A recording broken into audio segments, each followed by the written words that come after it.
Okay, people, we're back. Let's let this run for a second. Give me a moment to gather my thoughts. If you can't hear it, you can read it.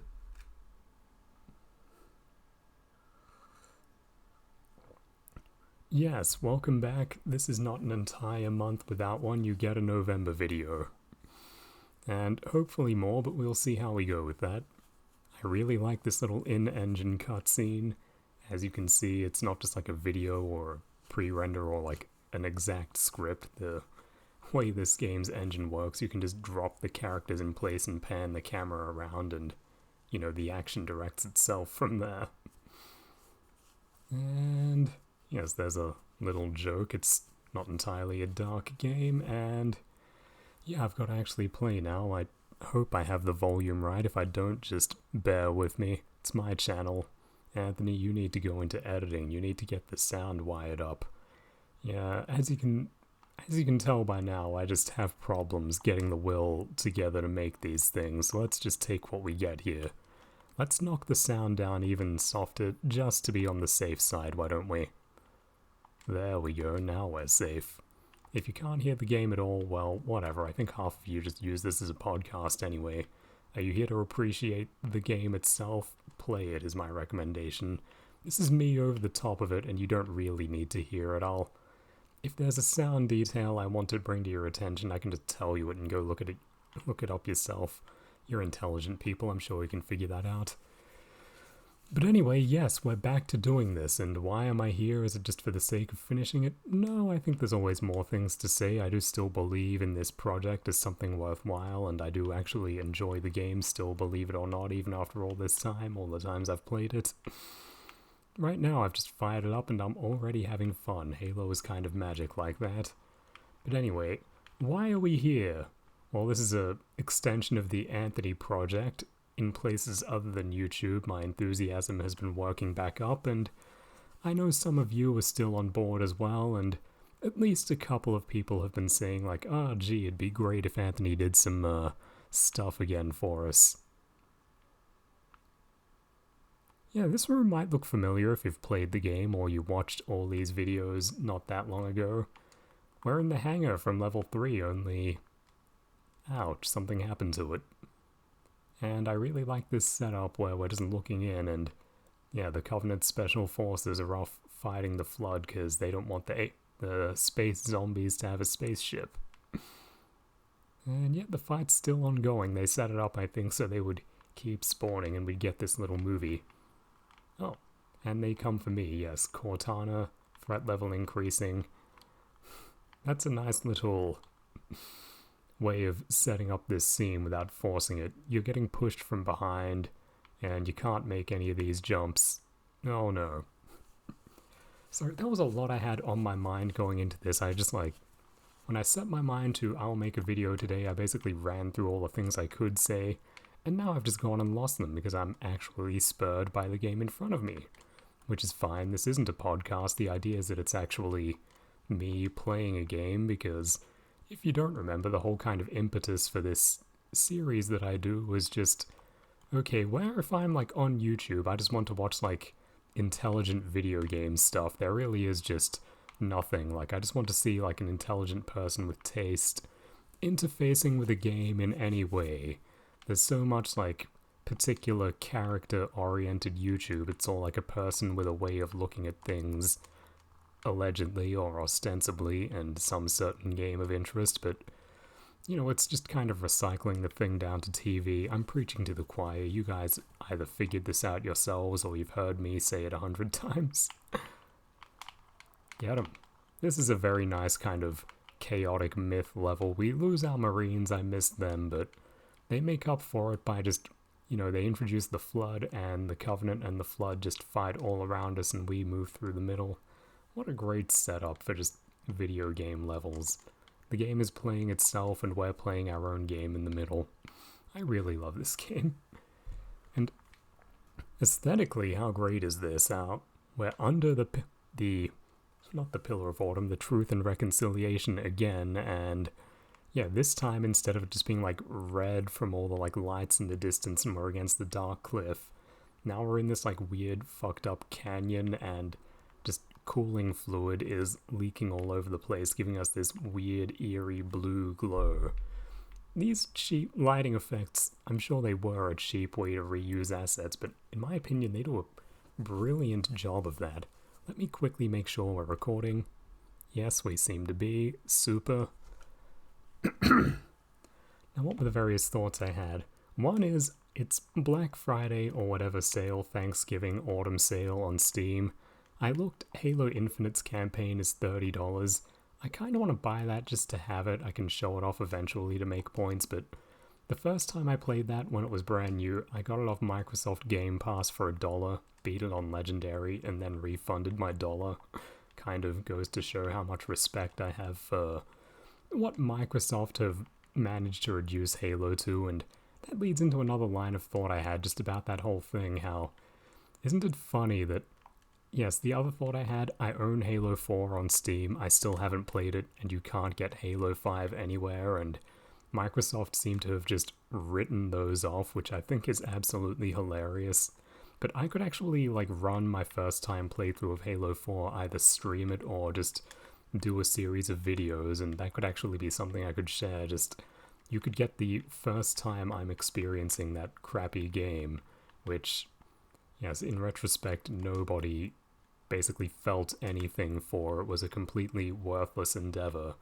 Like, they had new lore and stuff, Frank O'Connor got to write the story, but, he really is just, the wrong kind of guy to be in charge of this sort of project, because I think you really can tell that when he's in charge, none of it means anything. He just kind of, has, a low Star Trek brain and just thinks that science fiction is just an accumulation of junk data, like you're writing fictional history in space for idiots, rather than okay, this story is going somewhere.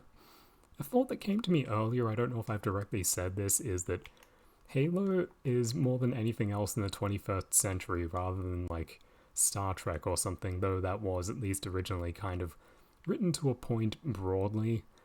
I think that an obvious comparison is that Halo has a lot in common with Alien Covenant and Prometheus. The whole, Chariots of the Gods setup for a science fiction story, and leaning into those aesthetics and actually touching on, or not really touching on, quite heavily diving into actually the ideas and implications and real history and just human impulses and, interests that actually inform and generate that history, those beliefs, that speculation. Halo is, just as I'm always saying, actual science fiction. There was a thread up on the new forum that I glanced at, I'll get to it properly later. By the way, if any of you are watching these and somehow, not aware of that, please just, ask me what's going on some place you can talk to me directly, and yeah, if you don't even know what that is, if you're just a YouTube viewer, do those exist? I've put a link to my backlogged account if you haven't found that on the YouTube channel now. I'm having fun with those, writing there. That's where I write, letterbox style reviews of individual games as the urge takes me. And the other thing I've got going on is, I am on Twitter. You may or may not know about that account. It's a bit silly. I got suspended for the first time. It's a very draconian and absurd website, but I'm on there at Chemo Groiper, all caps for Chemo. You'll find me. I'm sure I'm the only one. If you haven't talked to me directly, but you like these videos, I'm sure you're alright enough and we can let you in on the discussions and stuff we have. It's not really meant to be secret. I just wanted to control the inflow and keep the culture under control, if that makes sense. Anyway, we've got discussions going on, and one of them was someone just raised the issue of kind of hierarchies within media, not necessarily saying they believe them, but just a discussion of that idea. And the starting tweet was some old click farming thing on Twitter I actually remember happening back in the day, of some guy saying you get old, you have to put away the child things, no more video games, chuddy. And there's just a million obvious ways to answer that, but the one I find interesting to bring up is that, no, the obvious way to have taste is to seek the best within each thing rather than, draw lines between them.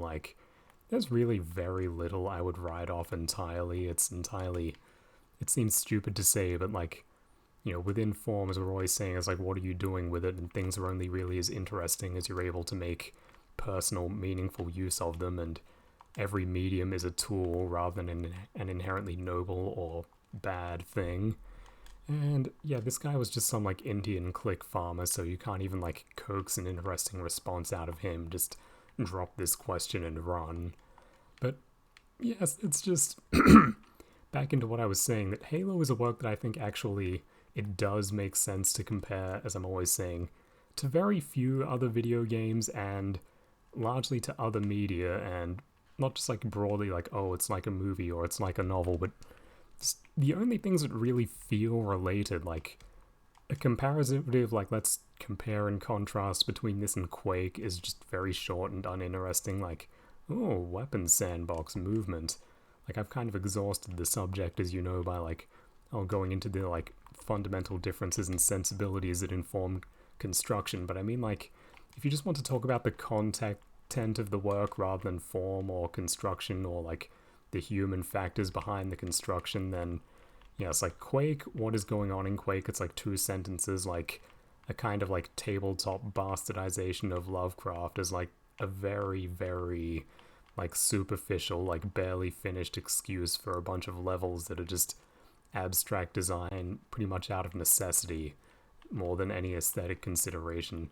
Like, I really think Doom has more like genuine fans of how its levels are laid out and like actually studying Doom levels as art pieces containing any notable expressive or aesthetic details or elements, compared to Quake, which really did just kind of like fall off the face of the earth for everything except like a posturing tool of, ooh, I'm the real gamer, I pretend I know how to bunny hop in Quake 3, nobody bloody cares. But yeah, like, if we want to compare just things across mediums, then yes, Halo, I'm going to talk about novels and movies, and as I just said, like, the real obvious one is, okay, like, what's going on in science fiction in the 21st century? We've got Halo and we've got Prometheus. They're both greatly interesting to me, and I think they're related works.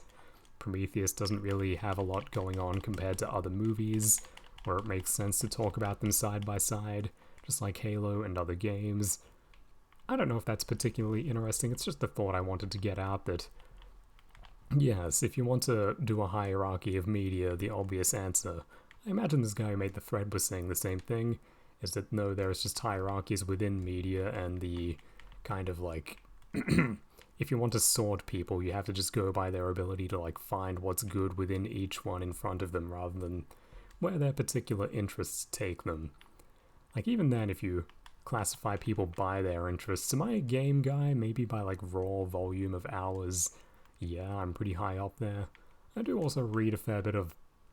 I actually don't read that many novels anymore. That was more a past thing. We go in for the manga a fair bit. I've read a fair few of them. I might start reviewing them on a certain site. I don't know. I feel like the structure of like a backlogged letterbox style layout is good for me, and maybe just... I don't know, I've never taken to Letterboxd, but maybe I'll try again soon. Backlogged I find very fun. What happens on Backlog, though, is that I write these very, like, meta reviews that are very much about the reception of games, but you know how it is. That's just... When I'm talking about things, I'm talking about how other people talk about them, because frankly, most video games aren't that interesting. And really, just art and media in general, how much is there to actually say if you just want to appraise a thing as it is? The most interesting thing about any given piece of art to me is that it doesn't exist in a vacuum. It only really becomes interesting once you're aware of and can think dynamically about the human elements behind them, because, you know, what the hell is the point?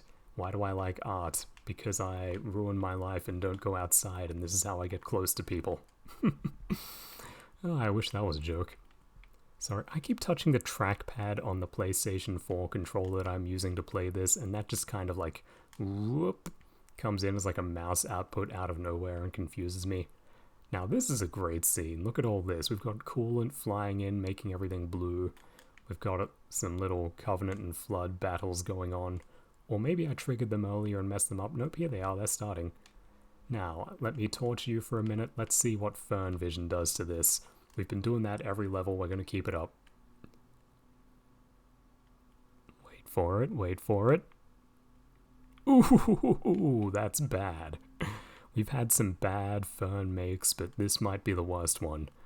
Look at how the this stuff becomes Mountain Dew rather than this like weird viscous like fluorescent blue thing. Like, isn't this cool? And this underwater effect, I always found this really weird, how you enter the like quiet fog world. If you actually play the game yourself or like look up a let's play, you probably can't hear it here, but like you lose sound mostly when you go underwater, and it's very eerie, and like the color palette they use, I'm sure to some extent this was probably an accident that they played into, but just look at how cool this effect is. And yeah, now look at the like neon Mountain Dew haze. It's just awful. And look how cool, and like the texture really is different. That's something that never gets any love in video games. Note that this liquid, I don't think I possess the language to describe how this works, but viscous, thick, coolant liquid, it like flows slowly. And this is just Mountain Dew. This is like the consistency of water. And it's got this like gross haze effect. Just, this is the difference between like tasteful art direction and just fucking monkeys at keyboards. Oh my god, I really... Don't worry guys, we might call it here for the flips in this level, maybe one more inside the ship. Look at all that junk detail. These people just panic when they see a blank surface. Oh my god, it's ridiculous. Again, I just love the sparsity, I love sparseness, I love the open space, I love the restraint. And just look at this as a constructed scene, isn't it great? We've got all the like weird, unique Covenant ranks we haven't seen much of. They came out to try and stop this. We've got the colors, we've got the flood coming. And yeah, if you play this on like Legendary, there are more Covenant, and it's much more of a deranged mess of a scene to get through. But we're playing on normal for the sake of getting this done. Master Chief getting bitten by a flood because the cutscenes don't cheat in this game. Oh hey, look, it's the landing room where we went with the Marines, only... yeah, now it's a horror movie.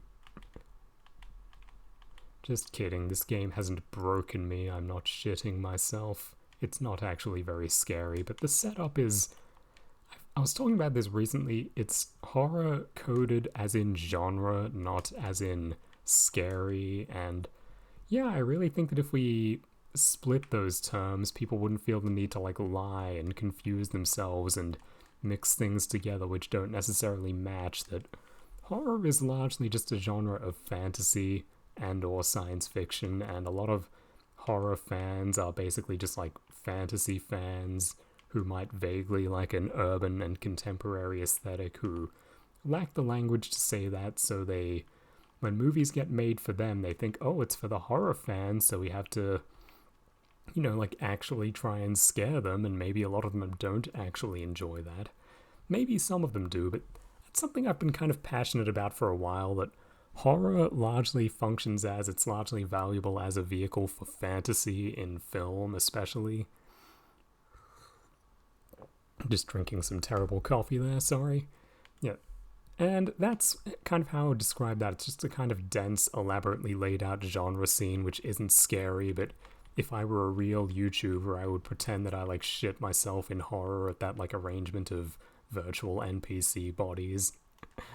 Again, it is cool how this game just like doesn't cheat. Like to lay out a scene, they actually just lay out bodies as they would fall in combat. That's quite cool. And are there any Covenant down here? Nope, they all... yeah, they're all in the corpse pile. Yeah, this party is done before we got there. So let's just do that. I'm always like freshly amazed when I play this game. You know what's good? Because it gives me this reaction. Just no other game I play, grenades and stuff, just everything feels so tactile and good. Halo CE really is like the Mario 64 of shooters, or just action games in general. I shouldn't say shooters. I don't need to give you the whole myth speech again. You know how I feel. But speaking of Nintendo, that's another subject I meant to raise. I finished a whole Pikmin 1 playthrough because that game is short, and I recently bought Pikmin 3 and 4. You may have seen me say on Twitter. That's my little tithe to Lord Miyamoto. I pay full price for a Nintendo game, no problem, because I think it's really like weird and trashy how people treat their video games and stuff, like they rot. I think like No, think of yourself like a fucking artisan, like your work either has value or it doesn't. If it's worth like $2 a week after it came out, what the hell was the point? Collect campaign medals. Huh, alright. Yeah, I really just respect Nintendo's like standing on their feet with this, like, no, Pikmin 3, which came out like 10 years ago, we ported it to the Switch, you pay us like 70 Australian dollars, Anthony. Super. I like that, I respect that, and I bought Pikmin 4 at the same time. I played Pikmin 3, so that's a lot more Nintendo data shoved into my head, more insight into how they think, and yeah, I won't play or share Pikmin 3 or 4 here, at least not anytime soon. I don't know how to stream from a Switch, so what I would do is I would just pirate the games I already own for the ease of streaming. But what I do think I might do soon, I could just use it as a vlog game, is Pikmin 2, because that game is longer, and because I've already gotten so many of the thoughts out in a related game, the first one. It would be very easy for me to just talk over that at length, and I enjoy it, and that could basically just become like a thing I could commit to on YouTube, maybe. I know some of you just love listening to me, like, no matter what, and would just adore that, so maybe for you guys I can hammer that together. But yeah, there's always a fair bit to say about Pikmin and the sensibilities of Nintendo. I do need to study those guys more, though. Like, once through Wikipedia, one of the better things they often have on pages for video games is when they have like one out of context quote from someone who worked on it, often like completely bent against what they meant because it's Wikipedia.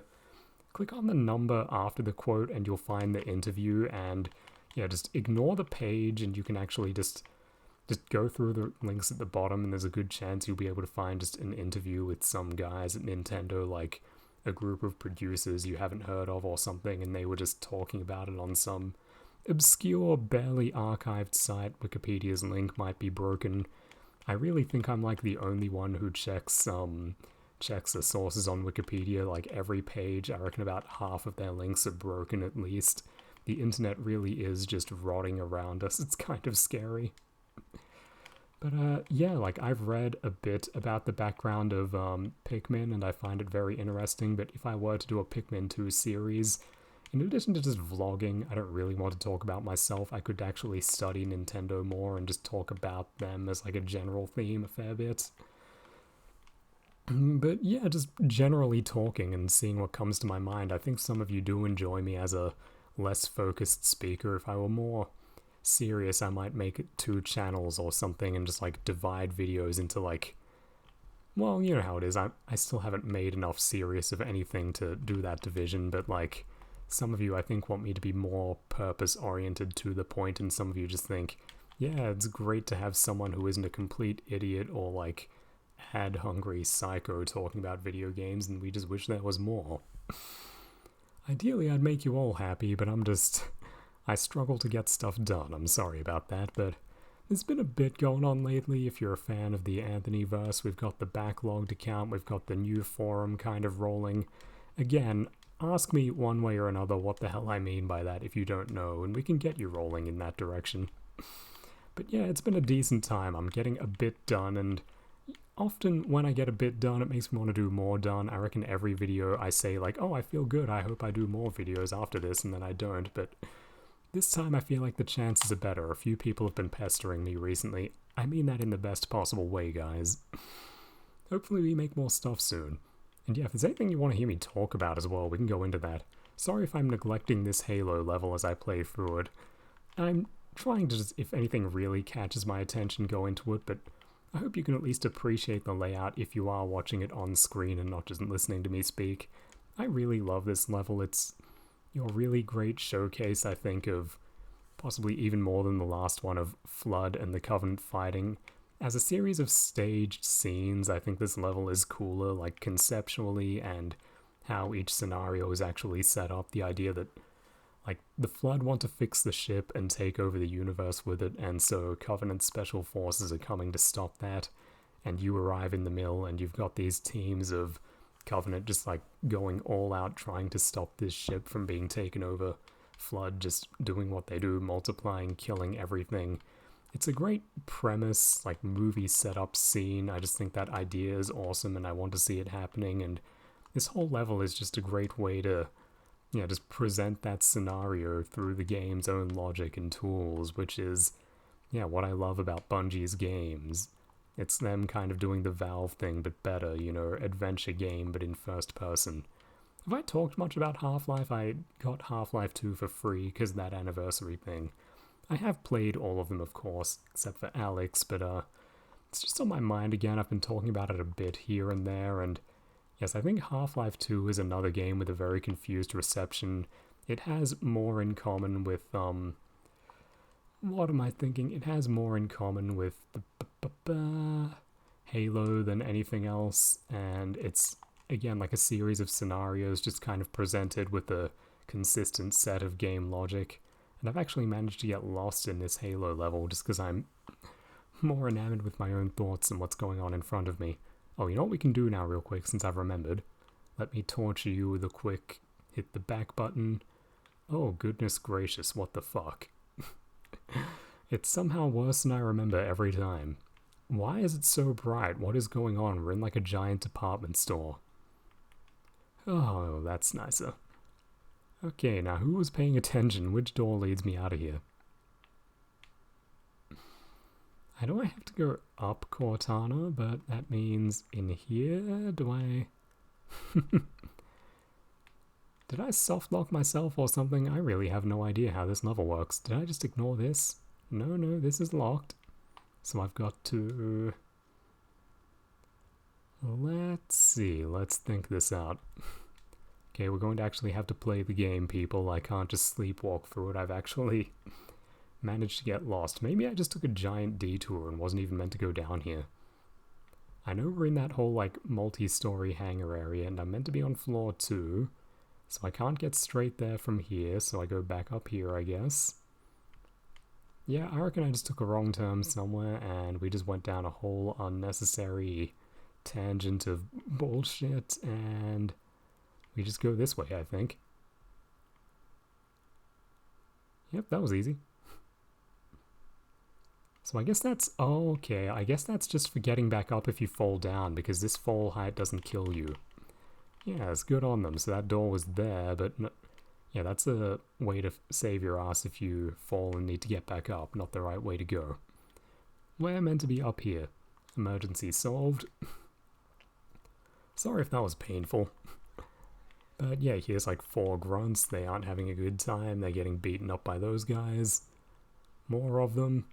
They do kind of cheat these scenes so that like you run into Flood or Covenant because they want you to be always fighting because, it is a video game and I'm sure they do take pride in how they built all this up. They think it's fun to be shooting and they think like, yeah, it's probably like something they owe the audience and maybe they wouldn't do it as much if they felt like they could get away with basically making movie game levels, but I say that just as kind of like pointing it out, not in the sense I'm bothered. I think this game does a pretty great job at always keeping you doing game stuff, but basically if you're on normal or just easy, if you struggle, you can just power through it and basically get like a Call of Duty campaign, constantly rolling cinematic experience. Uh-oh, am I in trouble?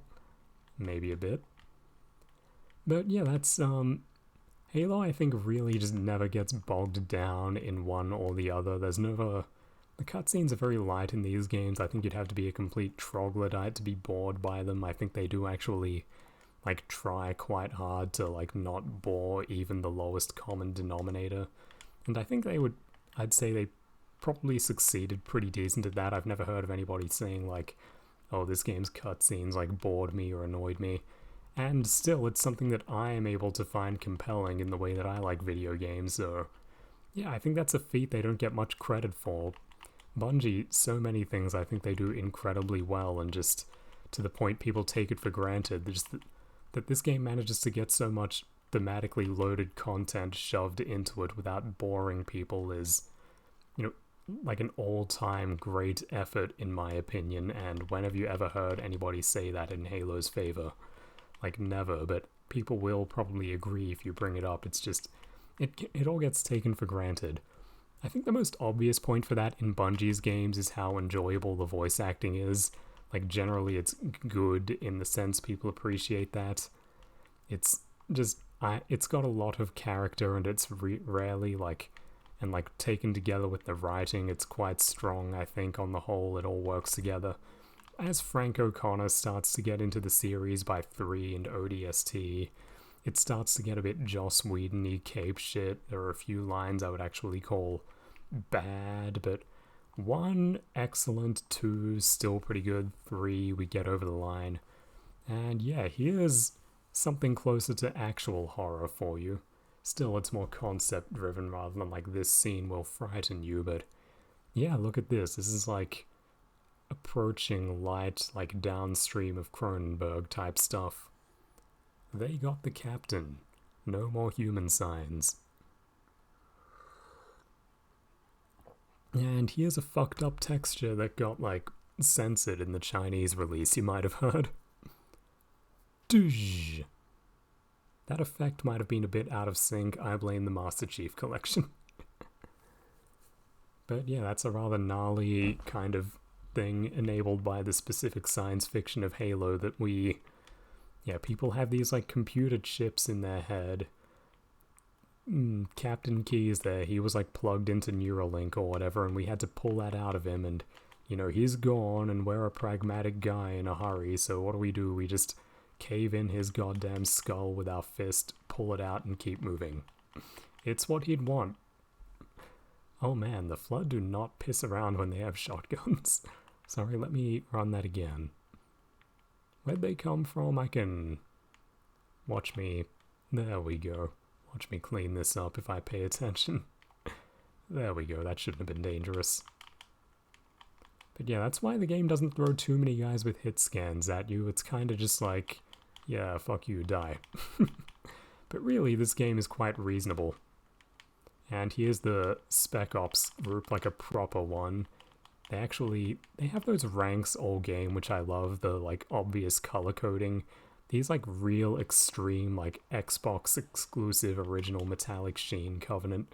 These are the true Spec Ops, and they have weird, unique behaviors, like, they absolutely spam grenades, the grunts carry really heavy weapons, the elites throw lots of grenades, which they don't do, like, at all on lower difficulties otherwise, and not much otherwise, and yeah, I think the Master Chief Collection preserves it pretty well. Look at the sheen on these guys. I don't know if I've drawn enough attention to this over the course of the game.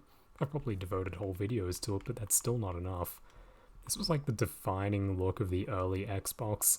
I don't just mean like games look like this, but this was the idea of the platform. If you've seen me talking about that, like the idea of what the Xbox is, it's the shiny, sleek future machine, big, hardcore, made in America, made of hard metal. And yeah, this elite design, like the way he actually looks like he's wearing a polished piece of metal.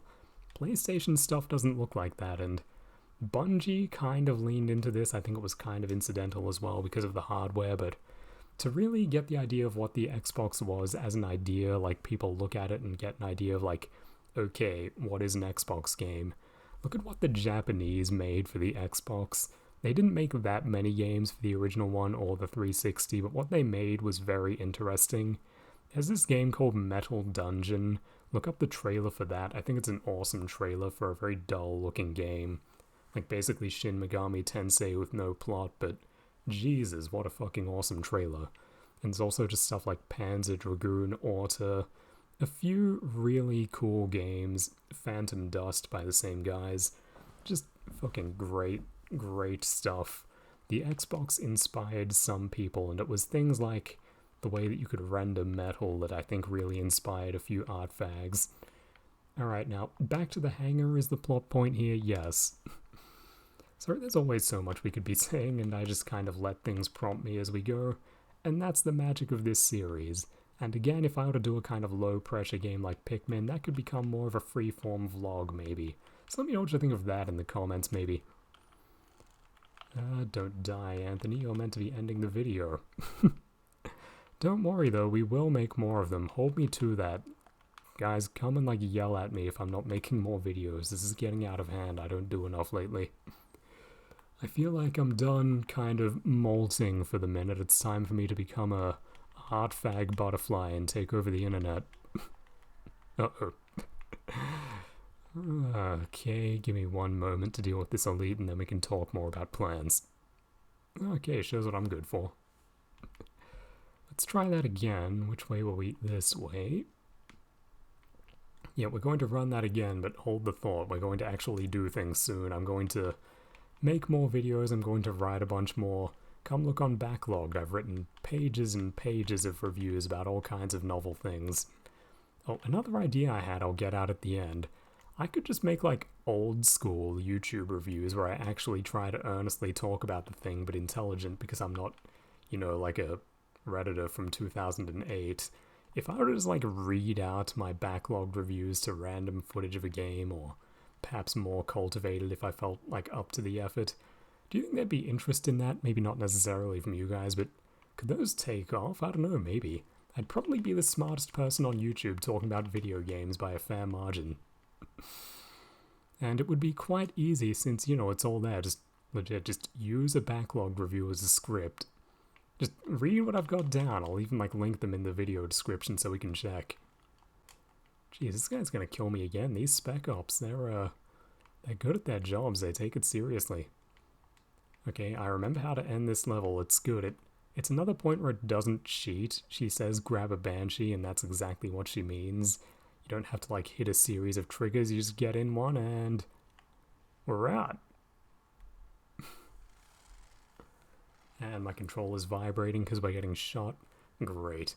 That's another Xbox as a platform feature that people just don't really think about when talking about consoles. Well, the idea of a console having character in general is beyond most people, but the controllers for the original Xbox, the original controllers, Jesus, did you ever handle those? Fucking big things. And they vibrated so heavy. Felt like a serious fucking machine if before that you were on the Nintendo 64, this little plastic toy looking thing. We'll watch the start of this cutscene, then maybe tomorrow night I'll actually finish this accursed Halo series and we can be free of it. But yeah, I know some of you just consider videos by me a kind of general resource of oh great, good quality internet talking finally, so for that purpose, Halo has served us pretty well. It got my kind of foot in the door on YouTube and just encouraged me to get more ideas out there, so this is going well. And yeah, I think I've still been broadly faithful to the idea I had when I started this, which was just okay, I want to see an intelligent person just kind of taking in a video game as it comes, and there's genuinely pretty much nothing of that on YouTube or anywhere, and I feel like I've delivered. I've seen someone say before, oh, you mean a goon Let's Play? No, look up the goddamn Something Awful Let's Plays of Halo and fucking, you will not see a single thing of note said.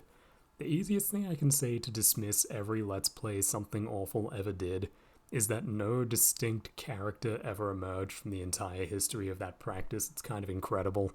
All of them were just this kind of collective mass of boring nerd, just kind of giving you Wikipedia cliff notes while just plot summarying the game, basically. Just gameplay section tidbits, plot tidbits, screenshots, all they do a video. They're boring as hell in either case. They just failed to live up to the potential. As I said in the Season 0 of this, Chris Chan was always a better, true progenitor of what Let's Plays could be than Something Awful, because Chris Chan actually, a game means something unique to him. While he is playing it, the game is actually being refracted through his own character in an interesting way. Chris Chan's interaction with the game is unique, and through, him, he is someone we consider uniquely interesting, so what he makes of the game is uniquely interesting. And, of course, the man himself is of interest, so we want to explore him further as well, and how he explores the game is, another angle of looking at him. We look at him, look at the game, and we look at what the game reveals about him. That's what a Let's Play can do to be interesting. I hope to some extent these videos are providing that for me, and yeah, maybe you agree with me that outside of this and maybe like Chris Chan playing Animal Crossing 20 years ago, that's just kind of a whole big field of looking at video games which never really took off on the internet. And yeah, just back to what I was saying earlier about art, that's really just like what the whole point of art is, that a Let's Play should just be like looking at and appreciating art with someone. Not necessarily someone who is good at appreciating it, but someone you at least want to appreciate. And yeah, something awful lose on both counts. They are not people who interest me, and they are not interestingly good at like looking at video games either. They're just like these grey pieces of paper with like annoying smug bitch attitudes, just going through like a Wikipedia page rundown of a game. They suck. Anyway, on that low note, let's just make it even worse. Let me hit the back button. Ooh, why are there maces now? What is this? The lighting, I appreciate they were going for something, but the final realization looks cheap, and why is there so much like junk detail here? Much better. Okay, anyway, I've reiterated why I still consider the videos worthwhile, and I hope you understand me, and I hope the video recorded properly this whole time. We'll call it here. Thank you.